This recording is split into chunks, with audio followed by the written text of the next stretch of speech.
Hello, and thank you for coming to the meeting. Today, we will be going over the usability test of the National Library of Medicine's website. The main goals of this test will be to assess the usability, accessibility, and navigation of the site. A screencast of this meeting will be available in the screencast section of the website after. This site is especially geared towards those in the medical and healthcare field. However, it is not limited to this field alone. Anyone with an interest may use this site. The homepage has many options which at first glance may be intimidating. However, the site has two columns named Databases and Find, Read, Learn. Often both of these columns have links that lead to the same location, such as PubMed or Locator Plus. The database column is directed towards those who know how to navigate the site already. The Find, Read, Learn column is directed towards the newer users. The Find, Read, Learn column could be directed towards newer users. Here's an example. Databases, PubMed, and this will allow you to search for whatever you would like. Going back, I want to look for some biomedical literature. I also come to PubMed. This allows for ease of navigation and really helps especially newcomers navigate this site, which could be at times overwhelming. Moving on to accessibility, the NLM homepage did extremely well. Very few issues arose when using the Web Accessibility Evaluation tool. As explained earlier, redundant links were expected for ease of navigation.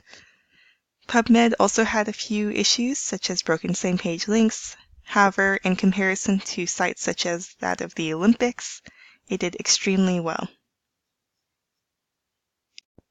And at this point, we'll go to the WAVE reports to evaluate the results. Here's the NLM homepage. Only one error, a few alerts.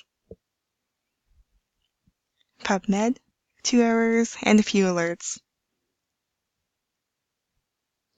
This is very small compared to the Olympic page, 28 errors and 211 alerts. So NLM has done very well with its accessibility. Going back to the report, we're going to go over the user stories. These stories are, of course, hypothetical. The happy user is someone who knows what they're doing, knows medical terminology, has some medical background, and has experience with search engines. And the unhappy user is somebody who may be trying to self-diagnose, as is common with medical websites, does not have much medical background, and is completely new to the NLM search engines. And the testing method that we used was the card sorting testing method. The user activity that was chosen was to search for a particular article in the Journal of Medical Internet Research on the PubMed site. Users would have to start from the NLM homepage, locate PubMed, and then find their way towards that article that is specified. Here is a wireframe example of the current activity flow, where the user goes to the homepage of NLM, finds the PubMed link. User searches for the target article. User finds the article. And the user is able to view a full copy of the article. 3 participants volunteered for this exercise. Participant 1 is a college student studying medicine. Participant 2 is a librarian. Participant 3 is a college student studying informatics. All 3 have search engine experience, some more than others, and 1 has some medical terminology background. And here is an example of the cards that were used for this card sorting activity. The target article is stated here, as well as steps. that the user would have to take to get to the article.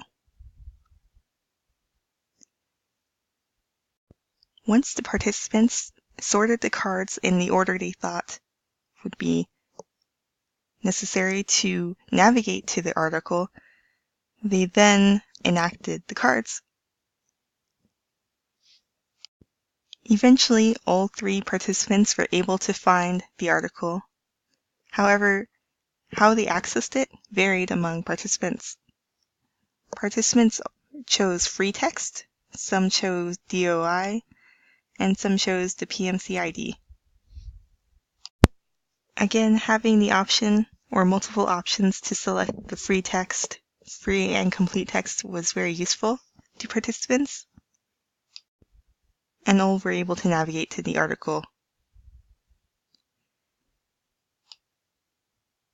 For next steps, the above participants were helpful in identifying the usual flow of activities for the NLM sites. However, participants did have some experience with search engines for research, and some did have medical knowledge.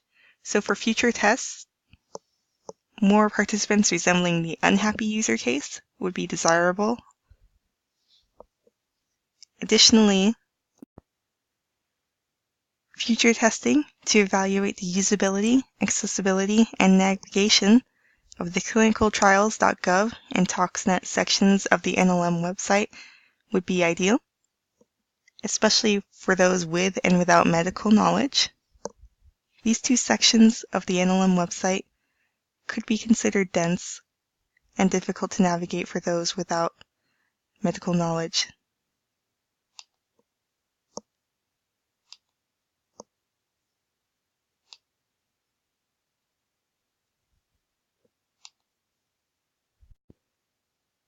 Thank you again for joining the meeting, and I look forward to bringing you the results of the usability tests for these 2 sections of the site next month. Thank you very much. Bye-bye.